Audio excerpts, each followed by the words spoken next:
San Francisco, it's Rex Broadcasting Wrestling Observer with Dave Meltzer and Bryan Alvarez. Are you ready? Let's get it on! Okay, how's it going, everybody? This is Dave Meltzer. I'm here with Bryan Alvarez. We'll be here for the next 2 hours talking pro wrestling, and we will also be, we'll talk a little bit about mixed martial arts as well. Late in the second hour, we'll be joined by GABE, the booker for Ring of Honor, and we'll talk about their show last night in Elizabeth, New Jersey. First hour and a half or so, we're going to be taking your phone calls. We've got a couple of open lines, so you can jump on board at 1-800-878-PLAY and talk about whatever you want to talk about in pro wrestling or mixed martial arts. Last chance to talk until the 23rd, and last chance to talk about... to really talk until probably like the 30th, because next week we'll have a tape show with Bret Hart, because of course that's the night of the Pride Grand Prix finals, which we're going to talk about after this commercial break. And then the 16th, of course, is Survivor Series. We've got 2 straight weeks off, and then we'll be back on the 23rd with Jim Cornette, and obviously that will be quite an interesting show, because it always is. Bryan, how are you today? I'm doing pretty good. That's good. I guess the first thing that we should talk about is Survivor Series, which is coming up in 2 weeks from today. And I think we got pretty much the whole card.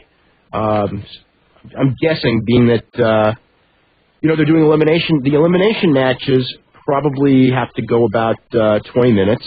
Yeah. And Hunter and Bill Goldberg probably's got to go some time. Vincent Undertaker's probably going to go some time. I don't know if those are good ideas, but... probably going to happen. So let's go through the lineup. First of all, Vincent Undertaker, of course, the Buried Alive match. And Undertaker said this week that he is not coming back. Did you see that? He's not coming back as the old Undertaker. Yes. Yeah, doesn't want to. Let's fight this interview. I don't know. No, I know it was an interview in Canada that he did. Okay. Because I was listening to the one on Bite This where he talked about not wanting to come back as the old Undertaker. And he was in total... kayfabe mode. Like, it would take something really horrible for me to come back like that. And maybe he still is. But yeah, if you look at the storyline that they're working towards, that would be something really horrible that would cause him to come back as the old Undertaker. I know he doesn't want to, though. Yeah. I think it's kind of like he figures. Where He's growing his hair out. What? He's growing his hair out. Is he? Yeah. Oh, I haven't noticed that. The other thing, with him and his, he's like into mixed martial arts and everything, and into more, and his matches are more reality based. And of course, the Undertaker was far more of a fantasy based character. So I think that's what he would rather do, and I kind of like his matches better this way anyway. Yeah. How about one time only at WrestleMania? One time only, I think people would love it. Yeah. Anything one time is great. Anyway, you can join us at 1-800-878-PLAY. We'll be back right after this. You're listening to the Wrestling Observer Live on the Sports Byline Radio Network. Okay, welcome back to Wrestling Observer Live. I'm Dave Meltzer, editor of the Wrestling Observer Newsletter, with Bryan Alvarez, a Figure 4 Weekly. Of course, we're here for 2 hours every Sunday night here on the Sports Byline Radio Network. We were talking about Survivor Series, and of course the Vince McMahon Undertaker Buried Alive match. We'll go through a couple of the other matches on the show. Shane McMahon and Kane are going to have an ambulance match, and as soon as I heard that, I had this flashback of Bam Bam Bigelow and Mike Awesome, and it was like I immediately didn't want to watch the match. I just remember watching Shane go out there and beat up Test for about an hour.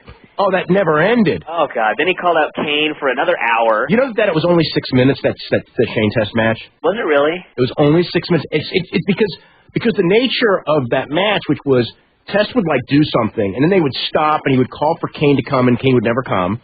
And that match was started pretty much the beginning of the end of that show. Yeah.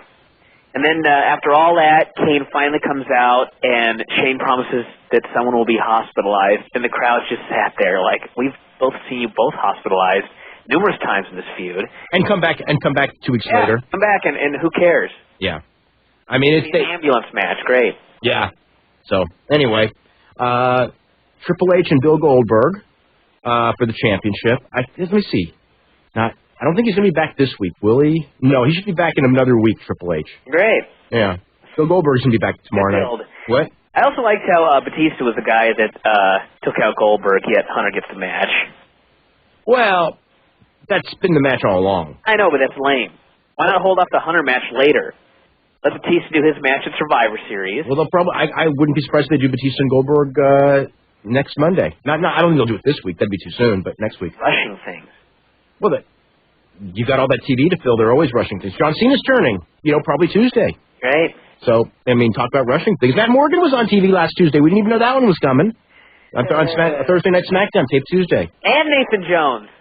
Yeah, and Nathan Jones. Nathan Jones, I couldn't believe it. Nathan Jones is so big that he made Matt Morgan not look even big. Yeah. Well, they put Matt Morgan in with a bunch of giant dudes, and it's just a bunch of giant dudes. Big Show, A-Train. It wasn't there yet, but he'll be in there. So anyway, that match is going to wind up being John Cena, Kurt Angle, Chris Benoit, Bradshaw. Boy, after watching Bradshaw on SmackDown Thursday, the idea that he's in, like, a high-profile pay-per-view match is like, wow. Well, Bradshaw and Nathan Jones and Matt Morgan. Yeah. And the Big Show. The Big Show. Yeah. Boy, Brock Lesnar is going to have his hands full. Yeah. But, yeah, so anyway, it's going to be, Kurt Angle, Bradshaw, Bob Holly. That's another one. Yep, Bob Holly, the babyface. Yeah, as a babyface. Although Bob Holly has looked very good in OVW from what I've seen, but... Yeah, but he's looked very good as a heel. Yeah, and as a natural heel, no one likes him. And he doesn't like anybody. And he doesn't like people, that's right. And on the other side, it's going to be Nathan Jones, Matt Morgan, the A-Train, Brock Lesnar, and who am I missing? Big Show, right? Yeah. So a bunch of huge dudes. 1,400 pounds of beef and pork. More than that now. Oh, that's right. There's going to be 17. Yeah, some number like that. Great. And then on in the Raw elimination match, they're doing the old school Survivor Series elimination matches, and I don't know. There was a reason they stopped doing those, and that was because at first it was something unique and everything, but after a couple of years it stopped drawing, and that's why they stopped doing it. And now they're doing it for historical or for nostalgia reasons, and I don't know. I mean, to me, elimination matches, because this was always my problem when they used to do the old Survivor Series deal with it. You'd have a match, and they'd have 10 dudes, and you have to eliminate all of them, and they'd give them like 10 minutes. So you'd have a guy take atomic drop, and he'd be pinned. And I would just sit there watching and going, oh, this is just so lame. You're killing finishers. You're killing guys. There's no point to this. And, they're going to do it again. They're going to kill Matt Morgan. Kill half the guys on the... I hope not, but logically they probably are. Yep. I mean, these guys are all going to have to lose, except for, one or two guys. And, I mean, if John Cena's turning, God, I sure wouldn't want to beat him. Yeah. Because they've beaten him enough on the other end. Let's see. So, anyway, on the Raw side, we've got a Survivor Series match, the Team Austin, Team Bischoff. So, Team Austin looks to be Rob Van Dam, the Dudleys, and Booker T. And Team Bischoff looks to be Chris Jericho, Scott Steiner, and another question mark, Mark Henry. Listen to this. We've gotten Mark Henry elevated. What do these guys have in common? Matt Morgan, Nathan Jones, the A-Train, Bradshaw. The only strange person in these matches that isn't a giant is Bob Holly. And I think of all of them, I'm more surprised that he's in there than anyone. Yeah. But, they're doing a Bob Holly, deal with Brock Lesnar. By the way, we've got one line open at 1-800-878-PLAY. I just want to let everyone know about that. Also, more likely than not, Basham's against the Guerreros for the tag team title, which, if nothing else, probably be a great match. Yeah. Got Eddie Guerrero's been on fire. And what else? Basham's not. What? The Bashams have not. No, but they're all right. Well, I mean, it's not like they're bad in the ring, but it's just I've never seen a team promoted so horribly and given belts just mean nothing in a nothing feud. And you're right about that. It's just pathetic. Especially seeing them after we've seen them look so good before. Yeah. Yeah. And then the other match, which we haven't talked about, is Molly Holly and Lita for the women's title. So, anyway, that's that. We are going to go to the phone lines and start with Jeff in New York City. Jeff, what's going on? Hey, what's going on, guys? Not too much. I just want to comment before I start questions with the Bashams. I was about to say something like that too. I don't understand how, give them some promo time. Why are we supposed to care if they lose or win if we don't have any connection with them? We're supposed to have a connection that they're these guys that are get all turned on by Shaniqua. Right? All the people to be talking for the crew. I know. Can you imagine that? Turn the mic. I know. Both cut great promos. Especially Doug Basham is a really good wrestler and a great promo guy. And they're building all the heat around Shaniqua because, they see her as a new Chyna. But you know what? I mean, with Chyna, they never let Chyna do all the talking. It was always Hunter that did the talking. Stood there and looked mean. Yeah. Stupid. My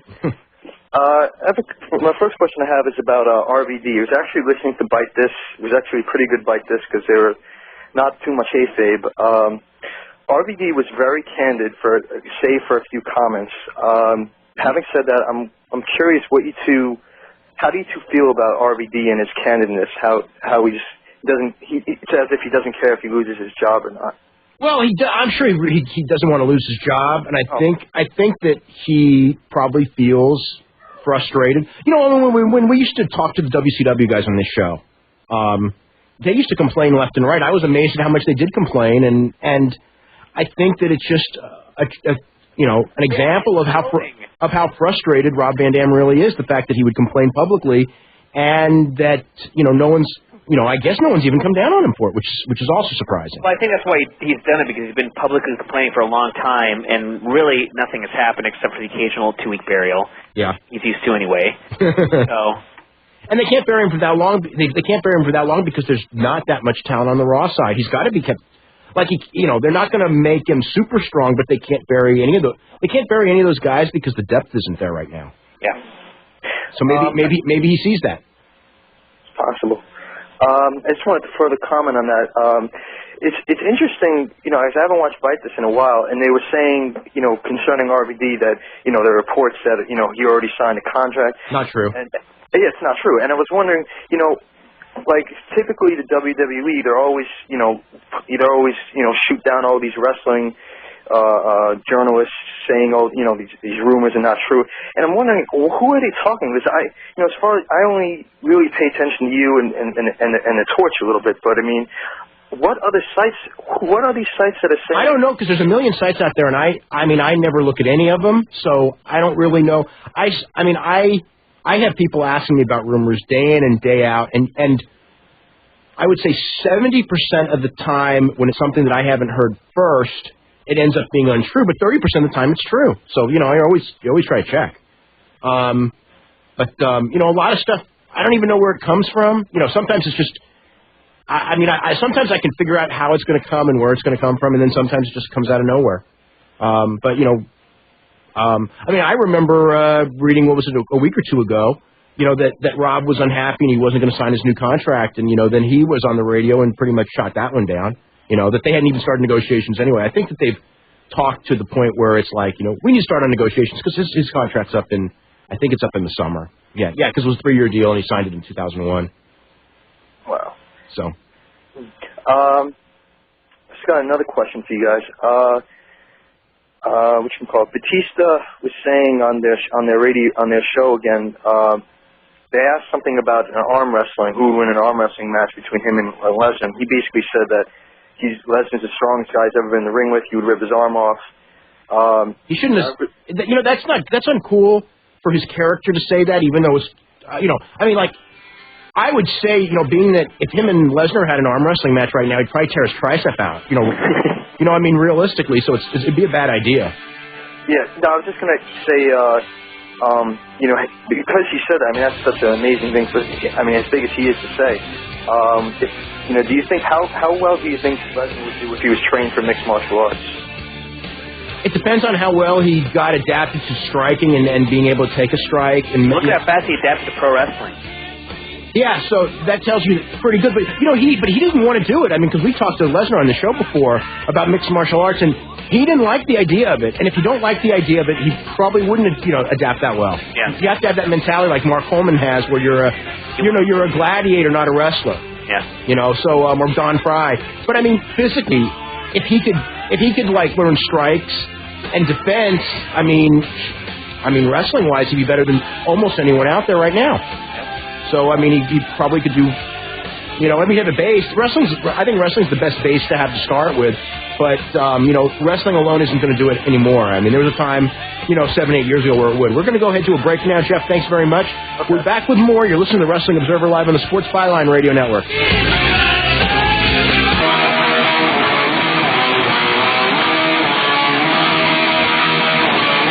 Okay, welcome back to Wrestling Observer Live. I'm Dave Meltzer, editor of the Wrestling Observer newsletter with Bryan, Alvarez of Figure 4 Weekly. And of course, we're here every Sunday night from 8 to 10 p.m. Eastern Time, 5 to 7 Pacific Time on the Sports Byline Radio Network. And I want to mention real quick, of course, the 23rd, we will have Jim Cornette on. Next week, we will have a tape of last week's show with Bret Hart because next Sunday is the finals of the Pride Grand Prix, which we're going to talk about in just a second.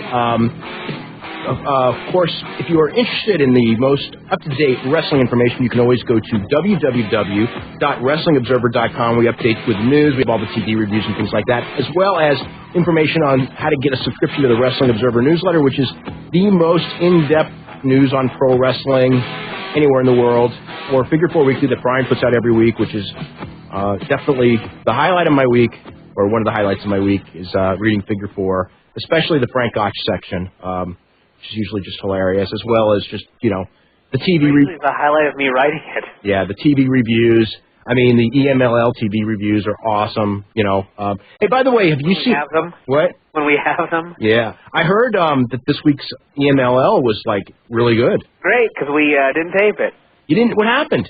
There's been a problem the last several weeks with the person that I have taping them for me. Well, you have to kill him. I'm going to have to kill him, actually. Yes. I shouldn't have said that on the air. Because now when his house burns down, they're coming to you. Hey, how was that with Vince talking about burning down? Yeah, they got the wrong houses, though. They did, but I thought that was interesting. Yeah, you know, Goldberg was scared to death because he's got a house down there. Really? Yeah. Uh-oh. Yeah. I'm in the wrong house. Yeah, I know. But anyway, yeah, there's information on how to get both Wrestling Observer newsletter and Figure 4 Weekly. You got any idea what's in this week's issue? Absolutely nothing. Really? I got a lot. This past week's issue, which you can still order, has got in-depth story on the history of Road Warriors and Hawk and his whole career, and quite the interesting career, and not just his career, but his life. I think it's like actually kind of a real strong story as far as if you really want to think about, excesses and things like that when it comes to wrestling and trade-offs. I don't know. I haven't read that one yet, but I did get the Stu Hart one, which was great. Oh, you liked it? Yeah. Yeah. Stu Hart one. I usually don't read my own stuff, but I got a kick out of it. I don't know what it was about the Stu Hart story, but, and last night I thought... Stu is such a character. He's such... I never really realized it until I was, till he died, even though, I've known him for 15 years or longer. But until he died, I never really realized how important he was in wrestling.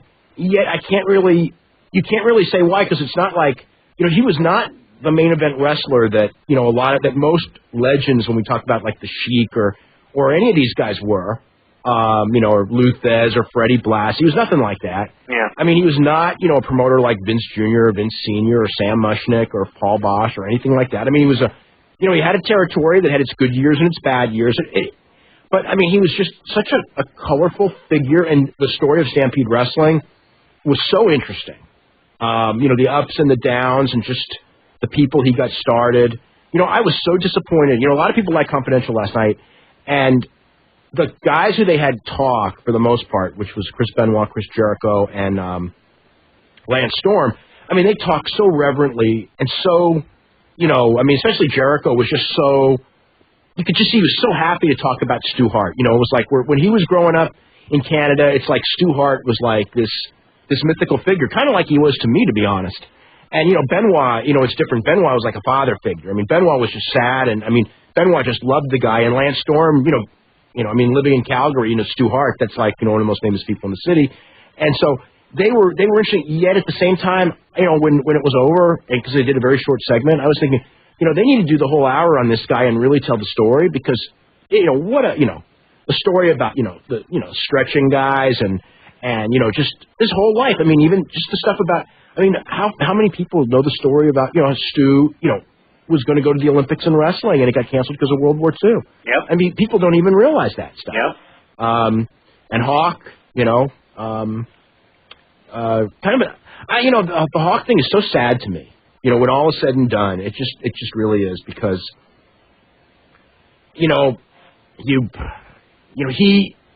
he realized, you know what I mean? Mm. He realized what had happened. He realized what had done, and it's not what he wanted. At the end, he was, he had a good relationship. He wanted to live. And it's like, when he was young and he didn't care, he did too much damage.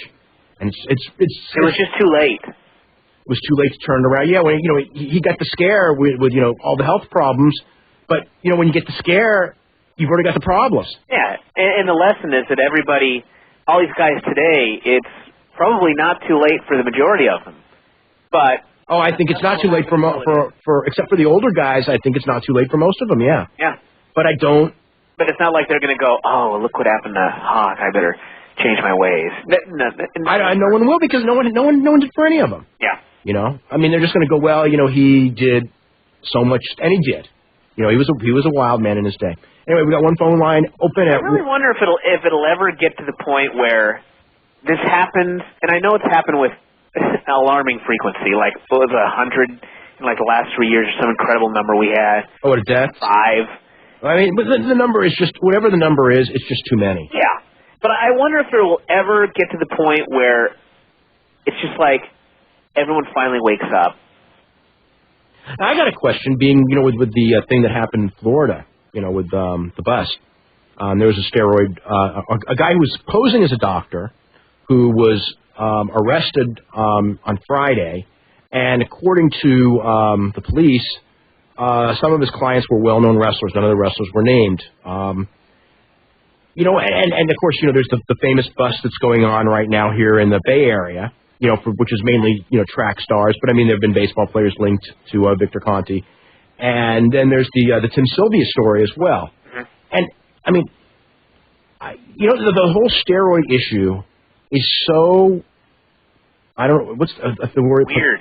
Perplexing, because, you really want to be able to say, right or wrong or things like that. And the thing is that if you were competing, and whether it's pro wrestling, no matter what Kurt Angle, said about, because you're still competing for a spot, even though you're not competing to win or lose, and you sort of are in that way too, but you're competing for a spot, and when you're being judged by fans by what your body looks like, and by, the owners and management by how your body looks, you're going to take whatever it takes to look like that, especially, when you're on the road 4 days a week, it's pretty darn hard to have that body. Yeah. And expensive, $100 a day, according to Bagwell.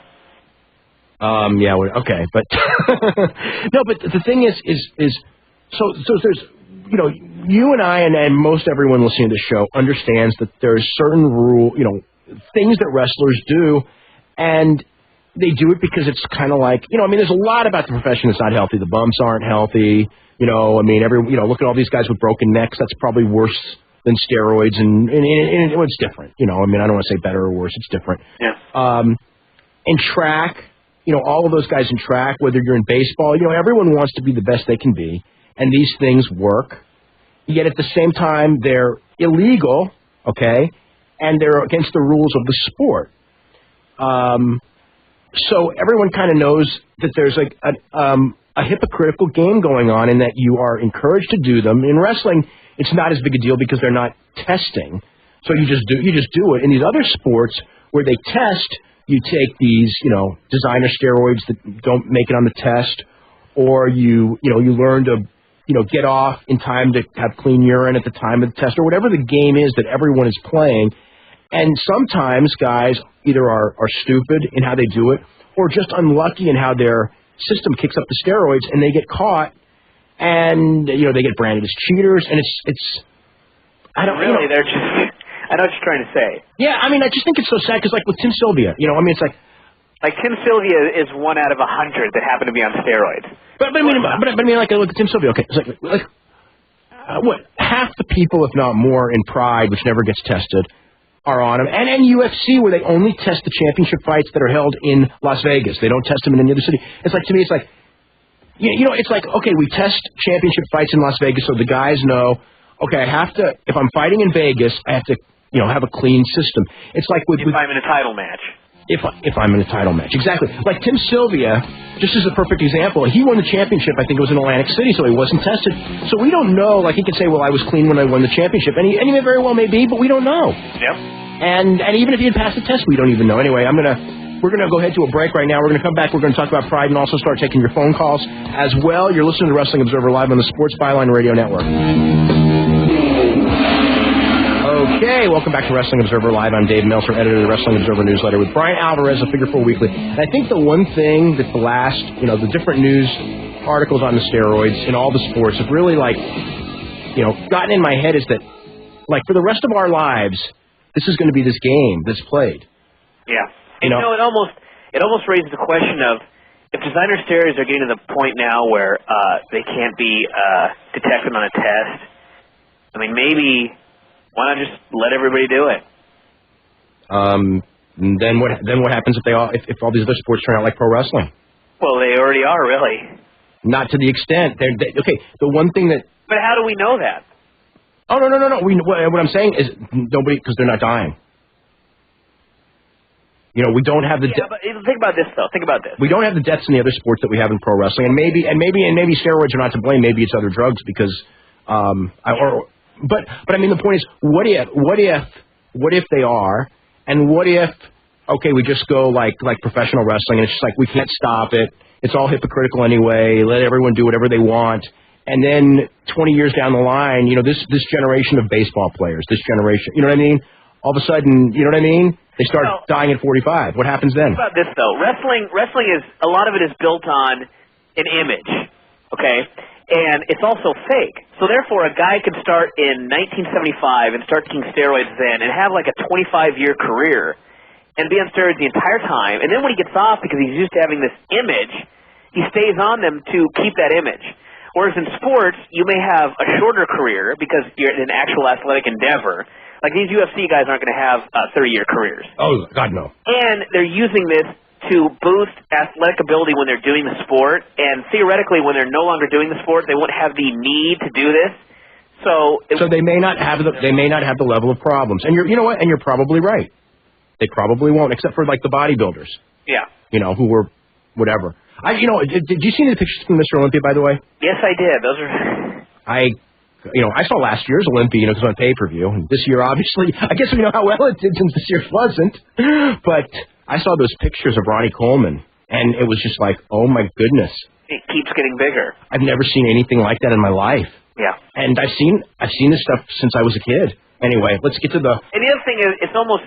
I'm not really saying I advocate steroids yet, I'm just giving this argument, but when you really think about it, in a lot of sports, it's okay, you're a runner, you need a certain kind of shoes or whatever. Or you're a football player, you're going to wear these pads, so when you hit the dude in the head, or a helmet, you're not going to die. It's almost like gear. It is gear, and in a lot of people's eyes. So, yet at the same time, we have, there's no doubt that people use it as a crutch in a sense that I think that people believe they need it, that in many cases don't. I mean, marginal... And have a guy like Randy Couture go out there and go, okay, look, you geeks, I'm beating you all, and I'm clean. And I'm 40 years old. Yeah. Yeah. So, anyway, we're going to go to Jonathan in Savannah. Jonathan, what's going on? Hey, what's going on, guys? Not too much. I have a couple questions for you, and I guess my first question, although I know you reported it on the site, is about Matt Hardy. Matt Hardy is going to Raw. What's the reasoning behind that? I think just for him and Lita. Really? Just to have a nice life, which makes me interested in what's going to happen with Hunter and Stephanie. Although Hunter's like at every show though. And that's true. Stephanie doesn't go, and Stephanie's not on the road with SmackDown. She's really separated. Yes, Stephanie's only on the road for. Yeah, that's true. So it's not the same thing. But these people Rodney Mack before he hurt his knee and Jazz. It's like if you were on opposite teams, so to speak. You wouldn't see each other very often.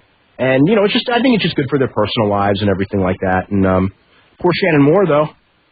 Well, that and poor Matt Hardy. One, he's not being used on SmackDown, but then he's going from the land of a little bit. Oh, the land of all the good wrestlers that he can have matches with to the other land. Yeah, and the land of really big guys. I mean, who's that small over on that side as compared to SmackDown? No, I mean he's Matt Hardy's bigger than you think. He's bigger than Jericho. He's probably about the same size as Van Dam. He isn't that much smaller than Booker T. He's got good size. He's got a whole new group of people to work with. I wish that more guys, Not the Matt Hardys, though. I wish that some of the top guys would switch sides, or they would, just because we've seen every match among the top guys, and it's really getting bad, and that's one of the reasons I think that the attendances are so far down is because there's nothing new to show people. And bringing in Matt Morgan a year too early, or and putting him on top, that's not the answer. I mean, are they going to have to? How are they going to explain him going? Are they going to have some sort of trade? I don't know. That's a good question. How it's going to be explained? I don't. He's probably just going to show up, and they're just going to not even bother. I think that they'll try to give an explanation, but we'll see. Maybe I'm wrong. I don't know. He said the rosters were locked and no one could ever jump side. Yeah, that's what Can't they at least say his contract expired and Steph didn't re-sign it because she was fired? And Paul screwed up again? Paul didn't care. Paul screwed up again? Yeah, you know what? That you got it right there. Let's see if that took you all of 30 seconds, Brian. Let's see if they come up with one that good. Yeah, boy. And, I wish I could tell a story about that, but there was a thing that was going on and I can't say the company, but there was something very bad happened in one of the companies, and they were in a panic. And me and a friend of mine had found out about it, and we figured, what would we do? We found out, and we pretty much in about 6 minutes had fixed the problem, and then we got the word that the company themselves was in their 11th hour and had not even come up with that idea. And when that idea actually came, they go, that's a great idea. And I'm just thinking like, oh, my God. Anyway, so that I think that's a pretty good one. Paulie screwed up because that's kind of like his storyline, isn't it, that he's always screwing up? Yeah. Poor guy. I wish he was writing. My other question. I wish Cornette was writing Raw and Paulie was writing SmackDown. And I wish Dean Hill was on Velocity. Well, just for the campiness. Yeah. Anyway, go ahead, Jonathan. My other question is, I might be like one of the, well, I guess I might not be one of the only ones, but I guess the non-casual people, I might be one of the only ones. I'm real interested in this Tajiri and I guess, quote-unquote, Yakuza, though I don't know, they haven't named them or whatever, Sakota and Jimmy Yang. Mm-hmm. But I was wondering if you know, like, where it's going and if they plan on bringing in anybody else from, like, maybe like All Japan or New Japan. Or... I haven't heard of bringing in anyone else. I would love for them to bring in, but I don't know why they needed Sakota. Because, I mean, there's... Well, you need 3 guys. No, but you could bring anyone from Japan, I would think, now, because it's not like, except for the Noah guys, I mean, what Japanese guys wouldn't want to go to WWF right now, or WWE right now, because, don't you think it had something to do with the fact that he spoke English? Well, we'll see. It's not like his role requires being able to speak English. Well, I'm just talking about to make it easier for them. I guess, but I mean, it's not like he's good, and there's plenty of guys that are Japanese that are great, that are running around, or at least good. Better than Ryan Sakota. How is his work? How is he work-wise? I've never been impressed with Ryan Sakota. I mean, Jimmy Yang's very good. He's small, but he's very good. Jimmy Yang. I like Jimmy Yang. Yeah, he'll do well. And I guess my last question is about Eddie Guerrero and that storyline from SmackDown. Which one? Well, from this past week. Where he's going to fight them in a handicap match and all that. And then bring it in bring it in the drug thing. His drug abuse from. Yeah, that was... Nobody really knows about it. Probably the casual fan doesn't really, Yeah, almost nobody would know about that. Why do they even bother to bring it? I think that they want to make him a big hero, and they think that that's a good way to do it. And we'll see. I mean, it sure worked wonders for Hawk's career, didn't it? That was totally different.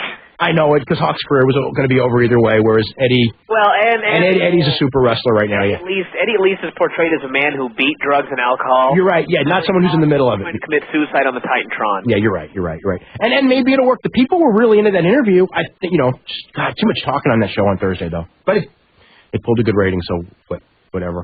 Yeah, what is that's freaky with how the ratings keep going. The SmackDown ratings are, I think that they've got a very lucky sample that they're looking at for this quarter, and the numbers are going to be good the whole quarter. I'm guessing, because they've been good. I mean, but no other numbers are good. It's like the SmackDown numbers look great for the ratings, but then the house shows don't draw, and the pay-per-views, aren't doing well. Right. So it's like what? Well, it's fall. I know, and then it's going to be winter. Mm-hmm. I know. The seasons never end. And, but I guess one quick thing is, do you think turning... I know you just said that earlier in the show that Cena, they're going to turn Cena face and put him on that team or whatever. This is going to be a pretty bad match, I guess, at Survivor Series. But maybe it won't be. Brock Lesnar's in the ring 80% of the time. You got Kurt Angle and Chris Benoit. Well, yeah, I'm not saying that match will be bad. Those guys, I'm worried about those other big oafs in there. Yeah. Oh, God, Nathan Jones only did, 2 moves, and he nearly killed Benoit on the second one. Oh, yeah, I'm afraid. On that draw, what was that Dr. Bomb-looking thing, and then that kick was way off. He did 2 moves and messed them both up. Yeah, I'm scared. I'm scared of him. What is their fascination with trying to keep pushing? I mean, he was gone, and I was real happy that I was like, okay, maybe, he'll never come back. What is their big, fascination with him? He looks... He's a big, scary criminal. He looks great. He's got great eyes. But they don't see that he sucks in the ring. That he needs... Well, he can overlook that sort of thing. Yeah, but, when you're backstage with all those guys, and you're... Not just Vince McMahon, but any of them, and you see that big, scary-looking guy, and you go, God, I believe he could kick my ass. I believe he could kick anyone's. And you look at him, and he probably could. And you just get all, oh, my God. And then you look at, say, Matt Hardy, and, you know what I mean? You don't have that same fear. And I think that they think that translates to the audience, but... And it could. I mean, if he was good, it would, too. But he's not good, and that's where it ends. Yeah, I think that's where it is. They think, oh, you're huge, so, oh, you'll be, they'll think you're great out there. And it's the first minute, yeah, you look big, and wow, you're big. And then, the first minute I see you work, and you're horrendous, it's that goes right out the window. Yeah, you're right. Anyway, Jonathan, we got to get running, okay? All right, thanks. All right, I want to talk a little bit about the Pride Show, because we keep bringing that up. Bryan. Oh, here we go. We can always change. You got a week to change your picks, but... Quinn Jackson's not on today? Quinn Jackson's not on today. Okay, good. Mirko Cro Cop and Antonio Nogueira. Cro Cop. Yeah, I think I'm going to go with Cro Cop, too. But that one can... If Nogueira gets him on the ground, I think he'll submit him. Maybe. He has to get him on the ground. I know, and that guy's... But, he's been on the ground before. Yes, he has. Sakuraba took him down. But that was back in the day. A little bit over a year ago. Yeah. Fujita took him down. Then again, that was totally different Mirko Cro Cop. Yeah. Yeah, I mean, I picked Cro Cop, but I can sure see this one going either way. And we really don't even know what Cro Cop could do on the ground. He's a bad man, and he's been training for a year. He's a bad man. Anything could happen down there, you know what I mean? It could, but I think on the ground, I would be pretty much betting on Nogueira. Well, yeah. I mean, Nogueira's really, he's, as far as heavyweights, guy is the best on the ground. Let's see, I guess before we go to the tournament, Kevin Randleman and Sakuraba. Sakuraba. Really? Yes. I'm going with You know what? I think Randleman. Kevin Randleman can always find a way to lose. Yeah, but I don't think he will. I do. Okay. Well, we're gonna this down, by the way. What? I want everyone to write these down because I've been on a roll lately. Yeah, you have done very well. We're gonna be back with more. We'll go through predictions on this, and then we'll start taking calls again. You listen to Wrestling Observer live on the Sports Byline Radio Network. Okay, welcome back to Wrestling Observer Live. Dave Meltzer, editor of the Wrestling Observer Newsletter, with Bryan Alvarez of Figure 4 Weekly. We're running down the Pride card for this coming Sunday and making some predictions, and we'll go to Dan Henderson and Murillo Bustamante. Oh, that's a tough one. I'm going to go with Henderson. Okay, I'm going to go with Bustamante, but I look how those guys match up, and I just envision that being like a match from start to finish that will be competitive. Yeah. Because I don't see either of them overpowering the other one. Henderson is a better wrestler. Bustamante, obviously, a little bit better with submissions. Stand-up, technically, Bustamante is a better technical stand-up fighter, but Dan Henderson's probably got the harder punch. So it's... I look at how well Henderson did with Nogueira. He did. I think that Bustamante would do just as well with Nogueira, though. I know, but Henderson had 2 weeks or something. The one thing about this one, and this is a key, and this is maybe the difference on why I'm going to pick Bustamante, is Bustamante is in shape, and Henderson's coming off knee surgery. So, and Henderson wasn't expecting to go back until January. So I think that little edge. That's really what I'm picking on is I figured that the conditioning edge is going to go to Bustamante, and it's going to be a war. And when you're in a war, the conditioning makes all the difference. Yeah. Let's see, Gary Goodrich and Daniel Bobish. Oh, jeez. Do I have to pick? Yeah. Dan Bobish. I'll go with Dan. I'll go with Bobish, too, but if it goes time, Bobish, you're talking about a 330-pound guy. Yeah. You know that his cardio isn't going to be good. I just figure he's a little big. Although Gary Goodridge can match him for strength, because Gary Goodridge pound for pound is an awfully strong guy. Just giving up a lot of weight. Yeah. Keith Haring and Norihisa Yamamoto. That's the easiest one to pick on the whole show, I think. Really? I think so. I think Keith Haring easily. You don't? Kind of spotty. I'll go with Keith Haring. Okay. Well, we're gonna we'll come back and I get the break before I have to do the. Yeah, I was to save the tournament for last because the tournament's pretty darn tough. We'll come back and talk about the tournament. We'll talk about UFC. We'll also take phone calls. We have one line available, by the way. It's at 1-800-878-PLAY. And also in the second hour, about half past the hour, we're going to talk to Gabe Sapolsky. We'll talk about Ring of Honor. They had a big show in Elizabeth, New Jersey that everyone's raving about. And we will talk about Teddy Hart and Low Key and the controversies there. And AJ Styles now can get a championship match because of politics that we'll talk about. And just the whole state of Ring of Honor, which, if you've never seen it, let me tell you something. It's really good. I was watching the last couple of days a lot of Ring of Honor tapes, and I mean, I enjoyed it so much. You know, and I've always enjoyed it from the start. You know, I can just imagine how good that AJ Styles American Dragon match was last night, which we'll talk about. Anyway, we'll be back right after the hourly break. You're listening to Wrestling Observer Live on the Sports Byline Radio Network.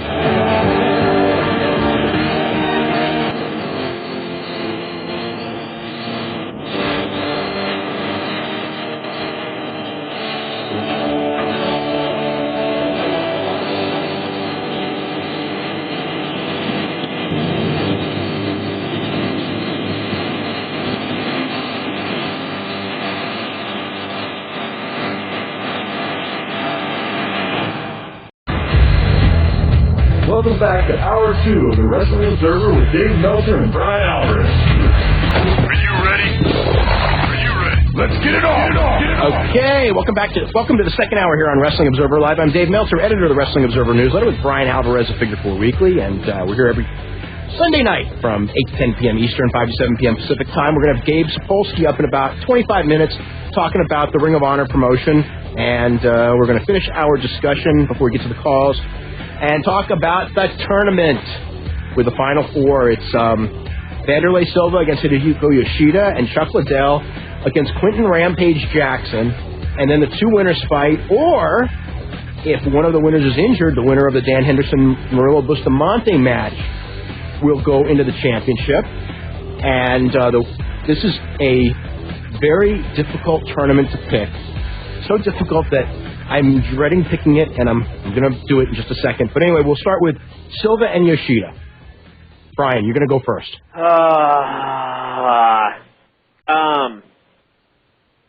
Well, I'm going to say Silva just because that seems like the right thing to do. Although I will preface that by saying that I would not be shocked if Yoshida beat him.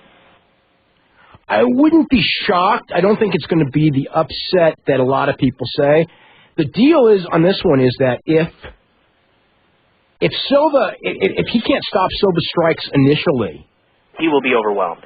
He could be overwhelmed and beat in 30 seconds. And it would not surprise me to see Silva beat him in 30 seconds.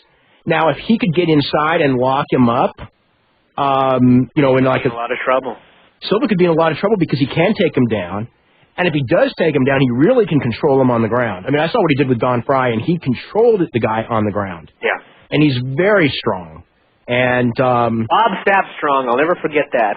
Oh, you read that too, huh? Oh, yes. Josh Barnett said he's Bob. That terrified me when I read that. But he's Bob Sapp strong? Yes. Chuck Roberts said he was super strong, too. Yeah. Yeah. No, he's got great grip strength. And, does that surprise you? Oh, no. He's a medalist. Yeah, gold medalist. And now I tell you what. Now I saw Vanderlei Silva fight Mike Van Arsdale, who was an excellent wrestler, and Vanderlei Silva beat Mike Van Arsdale.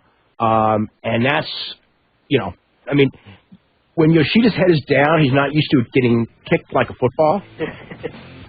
There's a lot of things like Vanderlei Silva is used to anything that can happen in this match, and Yoshida isn't. And anyway, that's why I'm going to pick Vanderlei Silva. We're going to come back with more right after this. We'll go to the Chuck Liddell Quentin Jackson match, which may be the toughest match of all, and going for a tournament pick, and then we'll go a little bit of UFC and take some phone calls. Right after this, you'll listen to Wrestling Observer Live on the Sports Byline Radio Network. Okay, welcome back to Wrestling Observer Live. I'm Dave Meltzer, editor of the Wrestling Observer Newsletter with Bryan Alvarez of Figure 4 Weekly. We're here every Sunday night here from 8 to 10 Eastern, 5 to 7 p.m. Pacific time. Brian, do you have anything that can, like, tape something for this show? Like to play on the show? They can tape something? I don't know. I was just wondering if you wanted to, if when Cornette was on the 23rd, if we could get a tape of that interview, the Johnny Ace interview. I'll see what I can do. Yeah, because that would be, because I would guess that most of the people listening have not heard that interview, and it was like, it was so great. I hope after Survivor Series with Matt Morgan, he agrees to come on. Yeah. Well, he's gonna come on. He just may not talk about Matt Morgan. But he can just talk about Johnny Ace as a euphemism. Oh, was that incredible?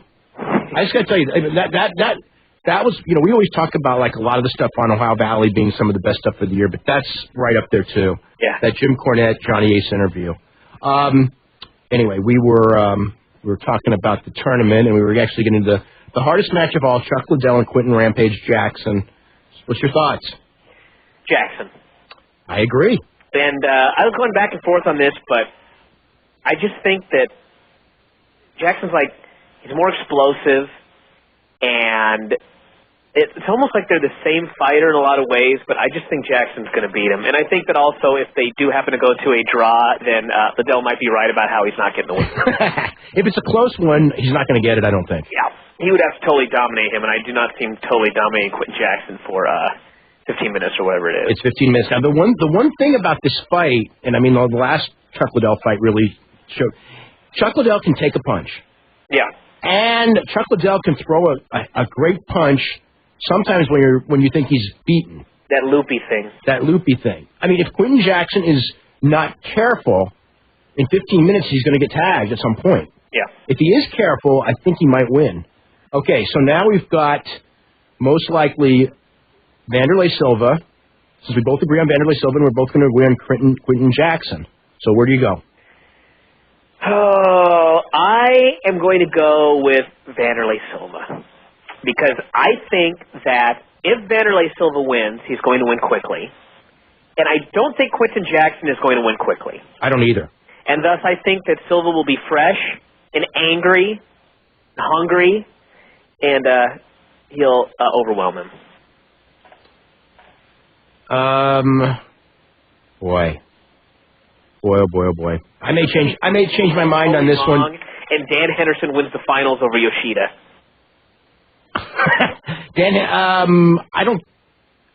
I don't think that Dan Henderson and Bustamante, because they're going to have a tough match. So if someone's going to get hurt and not come out, well, you know what though? I just don't see Chuck not coming out. Yeah. Okay. I don't see Quentin Jackson not coming out. I do not see Vanderlei Silva not coming out. I do see that if Yoshida wins, a good chance he won't come out. Yeah. So now if we got Bustamante, of course, in better condition against Quentin Jackson, he might beat him. Dan Henderson, I don't think can beat Quentin Jackson. I think he's given up too much size. Yeah. And also, he's not in 100% shape. Okay, real quick, we'll go through a couple of matches for the UFC because we won't be doing a show until. You didn't do your pick. What? You didn't do your pick. My pick is Quentin Jackson. Okay. No, Vanderlei Silva. Oh. No, my pick is Vanderlei Silva. Okay. Okay, I may change, but right now, no, I'm picking Vanderlei Silva. Okay, Frank Trigg and Matt Hughes. Matt Hughes. Yeah, I can't bet against Matt Hughes. Even though Frank Trigg may give him a tough fight, no. Frank Mir and Patrick Smith. Frank Mir. Frank Mir. I actually thought about that for a second. Really? Tank Abbott and Cabbage. Oh, man. Cabbage. Cabbage, okay. Pedro Hizzo and Rico Rodriguez. Oh, God. That's a tough one. I predict that I will hate that fight. I just like to say that in advance. Pedro. Rico. Okay. Anyway, that's I can go with one more. Let's see, Matt Lynn and Fanalico Vitale. Linlin. Okay. I agree. Well, we'll see how this all comes out. Let's go to Ed in San Antonio. Ed, what's going on? Hey guys, what I want to talk about is what y'all mentioned a little earlier about the guy who was busted in Florida selling the steroids. Yes. I know you mentioned that the news kept saying that they were going to name WWE names, and my question is that they do have like records and proof that these guys were buying steroids. Could they be prosecuted for that, or? It has never happened before, but could they? Yes. Well, wait. Here's a question though. Yes. Okay, he's posing as a doctor. Yes. What if they thought he was a doctor, and I'm sure that he was prescribing them for an injury or whatever the excuse would be? Okay, but then you're right. Okay, but the thing is, boy, they're going to have to come up with a good injury. But then again, I guess they all couldn't they? They all come up with an injury. Oh, my back hurts. Oh, we'll take some DECA. Yeah. And that's why I don't know that anyone's going to. I mean, no one has ever gotten busted on that one before. That's a real, but okay, but in reality, none of them got it with a prescription. And taking steroids now for sports. Wait, hold on though. They would say that they thought that they did. They thought that they did. That's right. They thought that they did. Like, I went to my doctor and he prescribed me something, and later it turned out he was not a real doctor, and I got prosecuted for it. I'd be like, hold on a second. I thought he was my doctor. Yeah. I mean, I think it would be an interesting thing only because dispensing steroids for the treatment of anything other than disease is. I mean, taking steroids for the treatment of anything other than disease is also a felony right now. Yeah. But yeah, if you go say, well, I've got this injury or that injury, and wrestlers they put it this way, I don't expect anyone to be prosecuted from it, but I also think that depending on the level of the names involved, I mean, do you think they released the names that were involved in it, like they were threatening to, but didn't? I don't know. I'm going to try to find that out this week, but that's a very good question, and it depends on who the names are. If they're small names, it won't mean really all that much. If they're giant names, maybe yes, maybe no. But you know what? Even if they're big names, it's going to get lost in the big names of track, because they're considered real athletes. So it's not going to make a big story. But it's a black eye. It would be a black eye for the company if the wrong names came up. Well, the other thing is you have to understand that, like the police, they don't necessarily know who's a big name today. And if it could be someone like Kamala. He doesn't live in Tampa. I'm just kidding. I know what you're saying. I want to throw out a name of someone that likely was not on steroids, so I wouldn't be accountable. Yeah, I don't put it this way. Yes, they can be prosecuted. No, I don't think that they will be prosecuted. But I'll tell you what, this is part of the whole thing that is. I mean, I go so back and forth on this, and I've been thinking about this one. Between the football players and the track stars and the baseball players and everything. I mean, what happens if they start prosecuting these guys, which they can do? God, I don't. It's just so weird. And then you've got Sylvia and everything who. He failed the test, but they literally slapped him on the wrist. If they wanted to I don't know. It's just so hard. There's no answer. I spent years trying to come up with an answer, and I'm more confused than I was when I started. Okay, well, let me go ahead and ask another question. I know you're going to get a little more in-depth in it a little later about Teddy Hart. And my question about Teddy Hart is, do you think there's a chance that Teddy Hart could get it back together, or do you think Teddy Hart's going to be the guy who was supposed to change the business, but he just screwed it up? He won't change the business no matter what. He's not like that. But as far as burned so many bridges. As far as will he grow up someday? I hope so. I mean, hey, Shawn Michaels grew up, but it took him a long time. And Teddy Hart, has burned. Yeah, he's burned a lot of bridges. And I don't know. I mean, it's like there's certain things about Teddy Hart the person, and I mean, you're going to have some major overhaul. And people don't. People change to a degree, but major overhauls, not that often. Yeah, well, I hope so. I mean, I was really impressed on the TNA, and so was I. I hope he gets it together. But all the things I keep reading about him, I mean, it just doesn't look good. But I'll go ahead and let you guys go. Have a good day. Okay, let's go to Derek in Boston. Derek, what's going on? Hey, what's going on? Earlier, I think it was John who was talking about the Yakuza angle. Yes. And you said that you didn't know of anybody that was coming in. Well, from what I was reading and from what he says himself, it looks like Kenzo Suzuki's going to be coming in. That may only be for a developmental deal, but he may be coming in. That's right. Well, because he said he's going to get some more tryouts and hopefully get signed.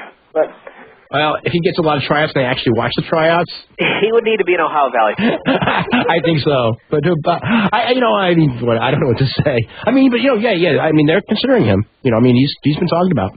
Yeah, he has a good size. I mean, I've only seen a couple of his matches give you, but he has a good look. He has good size and good look, and he's a terrible wrestler. Well, thanks for the fair warning. Okay. Next up, have you been able to look at the Steel Cage DVD that WWE put out yet? No, I have not. Oh, it looks really good. I mean, I know the matches that are on, and I've probably seen every one of them at some point. You know what? No, I don't know that I ever saw the Bruno Sammartino Ivan Koloff cage match from the Garden. 175. I started looking at it, and it seems like Bruno just tosses Ivan around like a rag doll. Mm-hmm. That's what it looks like. He smashed him up against the cage a bunch. Mm-hmm. Yeah, that was the match that got the cage match over, and I think that was the first cage match ever at the Garden. If I'm not. It was, yeah. Yeah. Hey, speaking of, did you see the Dragon King DVD yet? No, I didn't. Really? Oh, I got it. Is that got the Earl Caddick match? Oh, yes. What do you think? I don't think like all fans obviously would be able to get into it, but as far as like a technical wrestling match, I don't even want to say it holds up, but it kind of holds up. Mm-hmm. So, Derek, anything real quick before we go to the break? Yeah, I just have a quick question. Have you seen any of Memphis wrestling yet? It looks pretty ridiculous.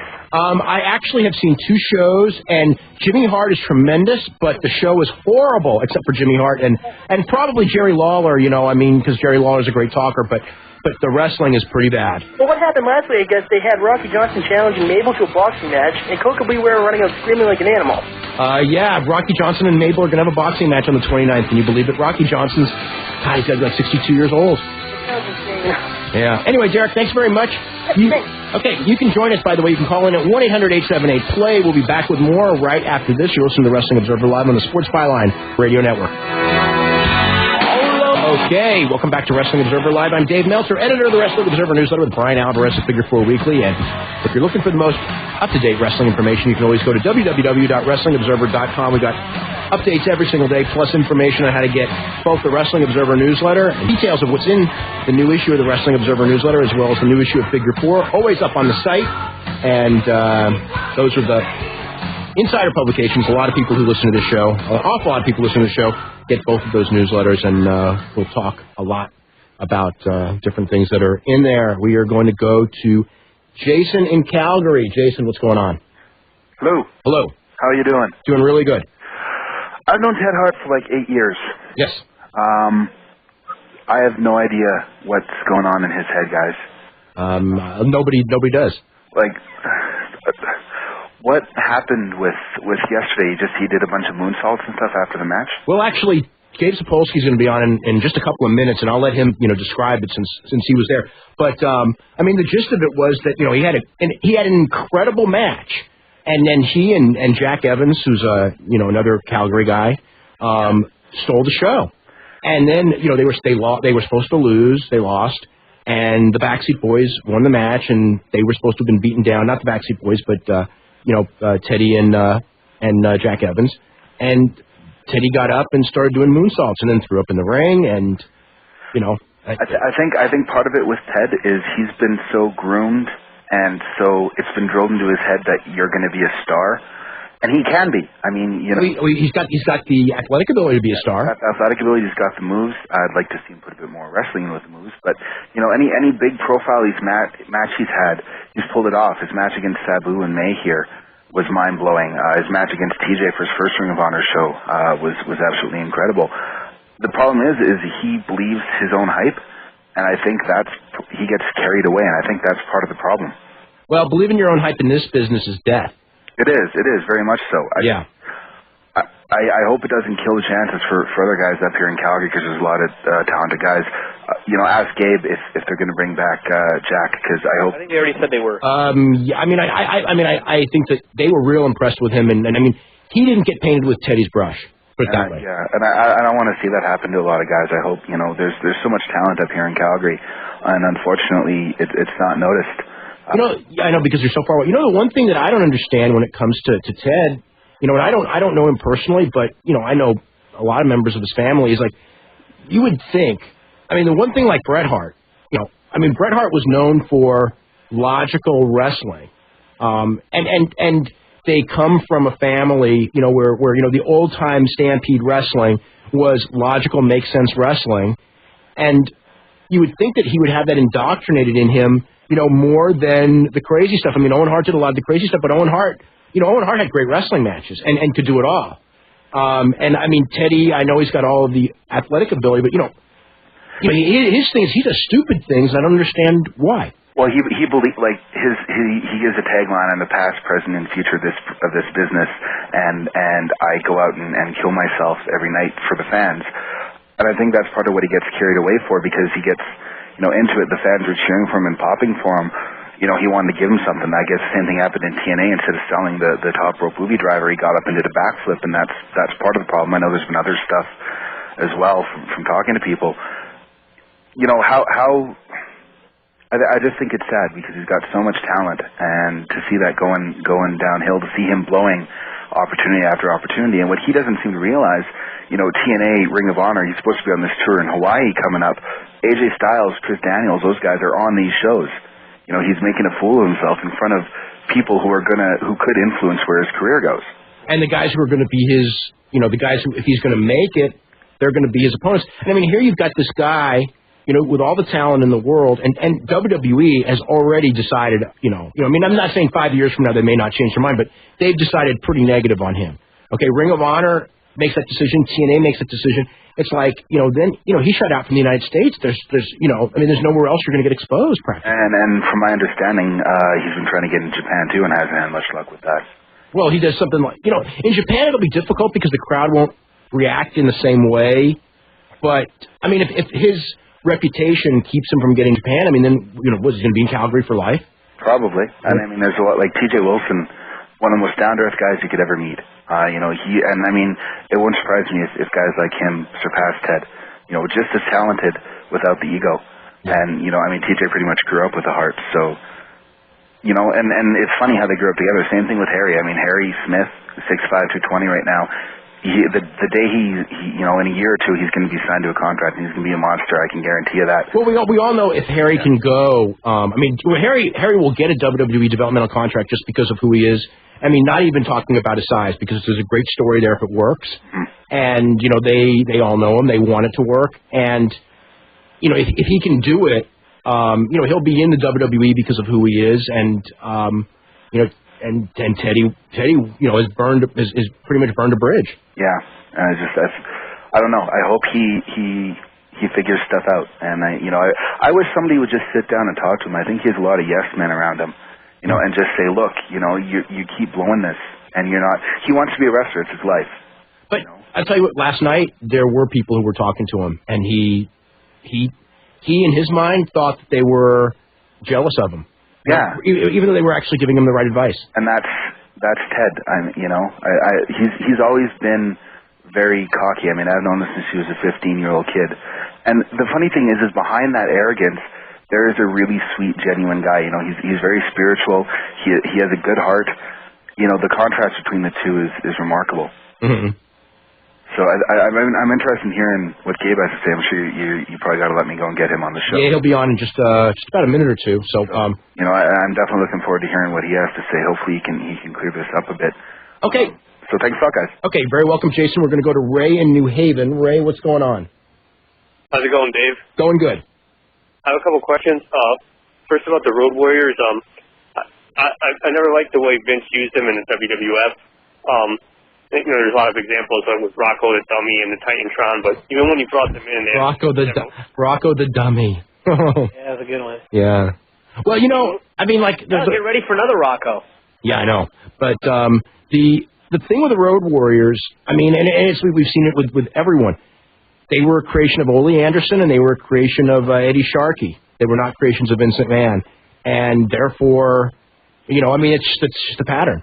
And also, the Road Warriors that were in their glory days. You talk about 1983 to say 1988.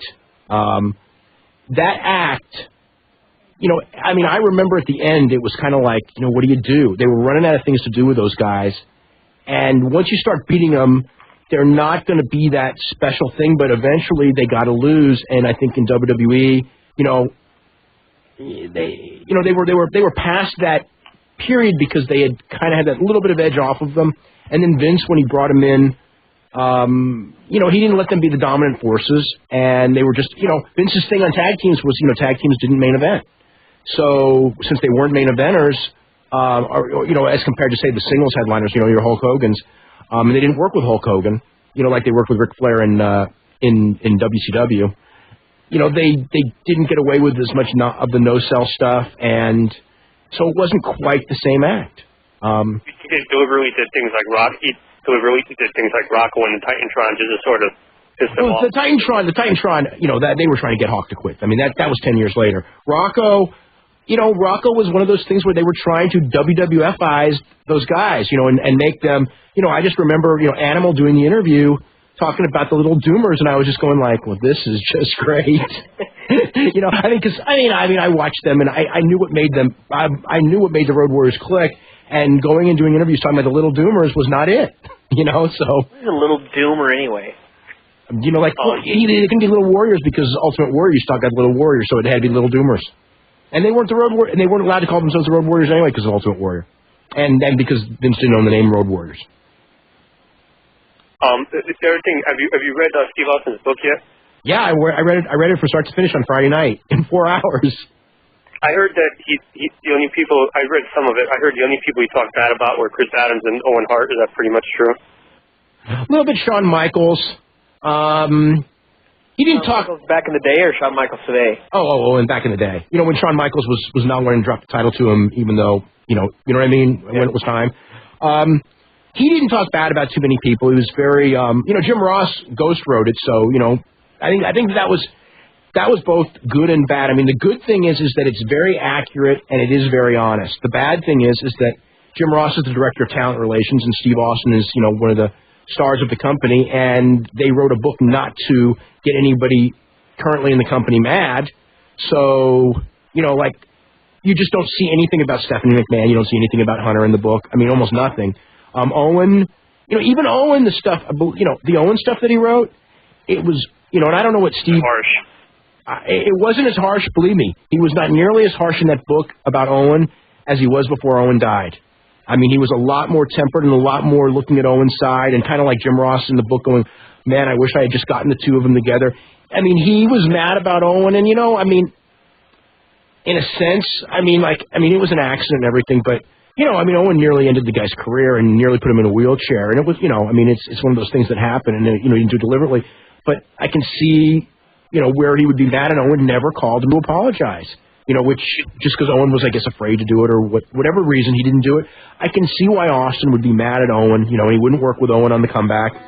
So, anyway, that's pretty much it, okay? Okay, thank you. Okay, we got Gabe on the line. We got to head to a commercial break. We're going to come back with Gabe SAPOLSKY, talk about Teddy Hart right after this. You're listening to Wrestling Observer Live on the Sports Byline Radio Network.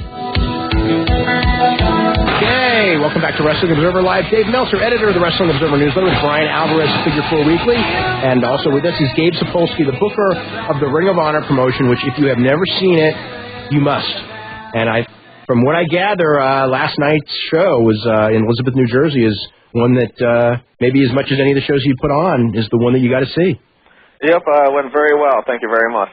Yeah, and we've gotten, today, the big topic, it's funny, is actually not any of the matches, and from what I gather, 2 matches I guess were real standouts, and one was AJ Styles against American Dragon, which I could just imagine because I've seen they had a match before, which was outstanding, and then the scramble match, which I guess was inside a cage, laid out to be a big high flying spectacular, and Teddy Hart and Jack Evans, I guess, were spectacular, and then Teddy Hart. I will probably never wrestle for your company again. Yeah, unfortunately. It's very frustrating because the guys did bust their ass, and we put on a great show last night, and all anybody's really talking about today is the Teddy Hart thing, which is it's very, very frustrating. But, those guys put on such an unbelievable match in the cage, and basically what happened was we were very careful to make sure that every spot off the top of the cage meant something. It wasn't going to be 10 spots off the top of the cage, so none of them meant anything. It was going to be 3. I think it ended up being maybe 4 because Jack and Teddy both did these spectacular dives to the floor at the same time, so it depends whether you want to count it as 1 or 2 spots off the top. But afterwards, I don't know what happened to Teddy. He just kind of went crazy and just started doing all these flips off the top of the cage. And it basically negated everything that they did during the match. And the match itself was perfect. And then something just snapped in Teddy's head, and he just started doing one flip after another. And, that kind of angered most of the locker room, to say the least, because it was just him pretty much stealing the glory. And it's unfortunate because Teddy he gets a bad rap, and he's really a good guy, and he really has his heart in the right place. It's just that I think he's legit insane. Oh, God. What happened when he ended up going back through the curtain? Well, half the people in the match started going through the curtain to go after him, in particular DeVito and Loke. So, because Loke's the one who I put in charge, he was the agent for the match, and they kept going after him. So, fortunately, I was able to back them off and get them out of there, because Teddy spent so much time in the ring that by the time he got backstage, I was able to get everyone out of there for the most part. So he came backstage. It's a very huge backstage area in Elizabeth, and the locker room is basically nowhere near where the ring entrance is. So I pulled Teddy aside, and I started getting hot. So unfortunately, I started losing my temper, and I started yelling and explaining about what he did was wrong, which for some reason Teddy, in Philadelphia, he did exactly what I asked of him, didn't do any dives until he was asked to. In this match, he did exactly what was asked of him. He did everything perfectly, and then he just snapped at the end. But basically, I started yelling at him. Jim Cornette came over. He saw what was going on. He calmed me down. He sat down with me and Teddy. He started giving Teddy this unbelievable speech, as only Jim Cornette can. Oh, boy. Yep. I mean, it was just such a great speech. Sitting down with him, talking to him calmly, explaining, how he lost his heat, how he had the crowd, how they were all ready to pay to see him again, and he basically killed the crowd with what he did, and they were about to turn on him because of what he did. And then Teddy got up and left, and he still didn't get it. He was still saying things that he didn't get it. So then he ended up going to the locker room, and in the meantime, CM Punk's knee popped out while he was walking backstage to the ring to get the four-way underway. So suddenly we had a situation where we had to delay the show because Punk couldn't walk. We had to wait for his knee to pop back in. So I kind of lost track of Teddy because I ran out to the ring crew who were taking the cage down. I just told them to stall for time, and plus there was vomit all over the ring from Teddy because he did so many flips that he made himself vomit. So they had to clean that up, of course. And then I started walking backstage, and the locker room is basically this little back conference room, and I see through the windows our entire locker room all on one side of the locker room. So I know something's going on. So I go running up there as fast as I can, and by the time I get up there, I'm so blown up that I can't even do anything. But, evidently, Teddy went back there, and a lot of people took exception to it, and they ended up kicking him out into the hallway and throwing this bag out there. So it was a very crazy scene, and I'm very proud of our locker room, because one thing about Ring of Honor that I think that really makes it special, and the reason that you see everybody bust their ass in there so much, is everybody puts getting the other guy over first. And everybody's goal is to do what's good for the company, and Teddy might have thought that he was doing what was good for the company, and he might have thought that he was getting everybody over, which he did during the match. He did a phenomenal job during the match. But in the end, what he did was steal all the glory for himself, and the people in our locker room aren't going to look at that too kindly, and they didn't. Yeah, a couple of people have asked us already about Jack. What's your thoughts about him? Jack did fantastic, and we're definitely going to – he's a plane ticket from Seattle. That's the only thing that's going to prohibit him from coming back, but we're going to definitely look into getting some cheap flights for him and getting him in more. Jack and our locker room accepted Jack into the locker room, too. Now, going, you're in a real interesting situation. We talked about this many times before. You're at a certain level, and I as a fan, I want to see you guys grow because – it's just such an entertaining product. You put on great house shows. The tapes are awesome, but I know that if you try to grow too fast, you're gonna, you know what I mean? Yeah. You're gonna do yourself more harm than good. And I'm sure the pressure's on you because you're running based on the standards of today. Because it is so hard to sell tickets to house shows. I mean, we see it with WWE, we see it with everyone, and you guys, you're doing a great job. You're doing, I guess, basically profitable shows. And, which is, my God, in this day and age, that's tremendous. But what goals for next year? What are your goals? We don't really set any goals. We're not in a race with anybody. So basically, the one thing that I learned is you have to let the people take you to the next level. So we're not going to try to cram ourselves down anybody's throats and say, hey, you have to watch us so that next year we're drawing 1,000 or 1,500 per show or whatever. If we're still drawing 500 people per show and we're still putting on the quality shows that we're putting on, I'll be more than happy with that if that's enough to keep us in business. If if we're drawing 800, which is around the number we did last night, that's great. But, you know, last night was a little more of an expensive show. Basically, there's really not a lot of money to be made running an independent wrestling promotion right now. So our primary goal is just staying in business and steadily showing growth, which is something that we've continued to do this year because even though, I mean, last year we were doing one show a month, now we're doing 2 shows a month. Last year we only ran pretty much Philadelphia and Boston a couple times. This year we just recently had the successful debut in Baltimore.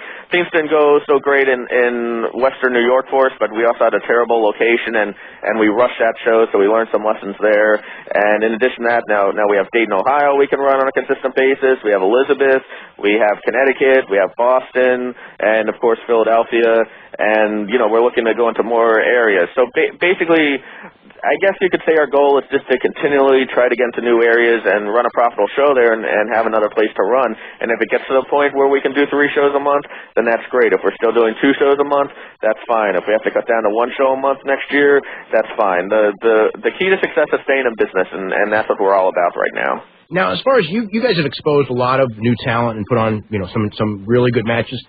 In, you know, like, you know, Homicide certainly become a big name, you know, one of the big names in your company this year. Who are the guys next year, you know, that you've got around that you think are going to be taking the big step?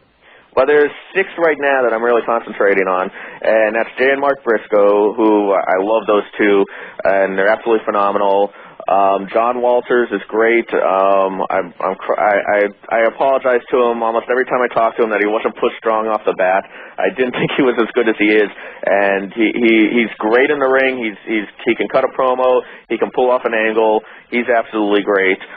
Cole Cabana is another guy that he's probably the most entertaining wrestler that we've ever had come into the locker room. So right now, those are the guys I'm really looking at.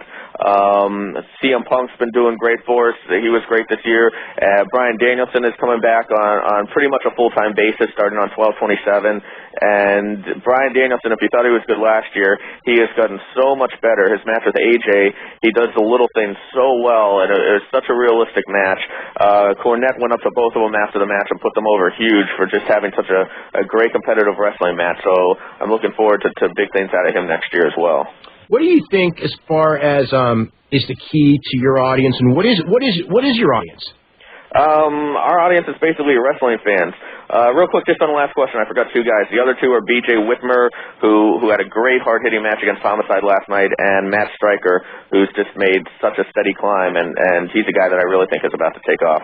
But as far as going back to our audience is basically anybody who wants to watch a good pro wrestling match without getting their intelligence insulted. And I mean, I've had people bring people who've never been to wrestling or don't care about wrestling, and they've been turned on to the product just because of the realism of it. And then, of course, if you are somebody who enjoyed Ricky Steamboat against Ric Flair, there's no way you wouldn't like AJ Styles versus Bryan Danielson from last night. So basically, if you're a wrestling fan that wants to see an entertaining product, but that's completely different from anything else out there, that's who we're going for. Now, what do you do? Because you know you're doing the thing with your companies. I mean, you do a lot of storylines now. I mean, the first year you didn't do as many. I mean, now it's a lot, you know, and which is good because you need to do it, you know, in wrestling. But at the same time, you've got, you know, without television, it's hard to get the storylines over, especially if you're going into a new area where you're getting newer fans. Yeah, it definitely is. And we really aren't a storyline company first. Like, when we put the matches together, the first thing is always, is this the best possible match? I mean, we could put the shows together so it was more storyline oriented, but it wouldn't make sense for what we were doing. We always go for match quality first above storyline.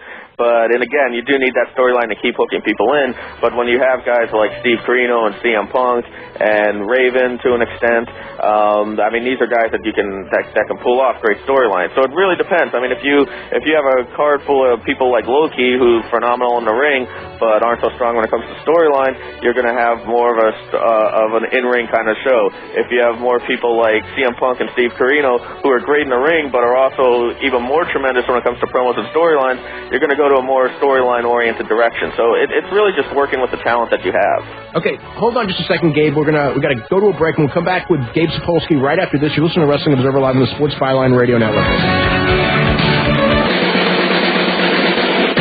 Okay, welcome back to Wrestling Observer Live. I'm Dave Meltzer, editor of the Wrestling Observer newsletter with Bryan Alvarez of Figure 4 Weekly. We only got a couple of minutes left. We're here with GABE, SAPOLSKY, the booker for Ring of Honor, and they have shows on the 28th of November in Fairfield, Connecticut, on the 29th of November in Wakefield, Massachusetts, and December 27th in Philadelphia at the Pennsylvania National Guard Armory first time.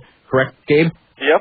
And that show will have several big names from All Japan Pro Wrestling, including Great Muta, Satoshi Kojima, and Kaz Hayashi, Tomoaki Hanma, Arashi.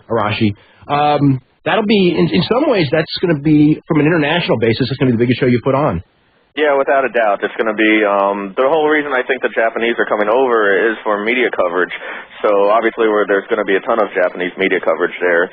And we're on Samurai TV now in Japan, so people are familiar to the product. And every time we ever have wrestlers go over to Japan, they always come back and say that the fans come up and ask about ROH, and ROH is very well known over there. So it's definitely going to be a huge show. Now, is there any way that, is just another source of income that you can do like like a lot of the companies did in the old days, be like exclusive bookers for an All Japan or something? Have you ever? We haven't looked at it that way. We're more concerned right now with trying to get paid for maybe having somebody get our videotape rights over in Japan, or Samurai TV paying some money for the footage. So we're looking into those avenues right now. Yeah, because anything. How is the videotape market doing right now? I don't know because I don't deal with it that much. But from what I hear, the sales are doing good. So it's enough to keep us in business right now, which is what counts. Any big plans as far as like next year? I mean, I know you're going to do a show the day before WrestleMania. Yep, yeah, we're going to make that a big one. I mean, we're just going to go with the flow. We're not in a race with anybody, so we're just going to keep bringing in the best talent available to us and putting on the best shows that we can with that talent. Okay, if you were going to recommend a tape from this year, what would you say would be your three best shows? I would say definitely the Bitter Friends, Stiffer Enemies one from August 16th, which is the one you just watched with Steve Corino and Homicide on it, which I felt was a real strong show from top to bottom, and that Corino Homicide match was just unbelievable. So the other one, Death Before Dishonor, which was our two-tape set, the one with the Jeff Hardy appearance, and I thought that was just a real strong tape. That was good because of the atmosphere too, with the big crowd. Incredible atmosphere. Yeah. And if you're a first-time watcher, the February 8th first anniversary show, just because we have so many highlights from the first year on there, so you got to look at some of the key angles and moments from the first year, and plus just I felt it was a very strong card from top to bottom, except for the scramble match main event. Okay, Gabe, we are totally out of time. I want to thank you for coming on such short notice. I want to thank everyone for listening. We'll be back live in a couple of weeks, so you guys have a great time. Listen to Wrestling Observer Live on the Sports Byline Radio Network.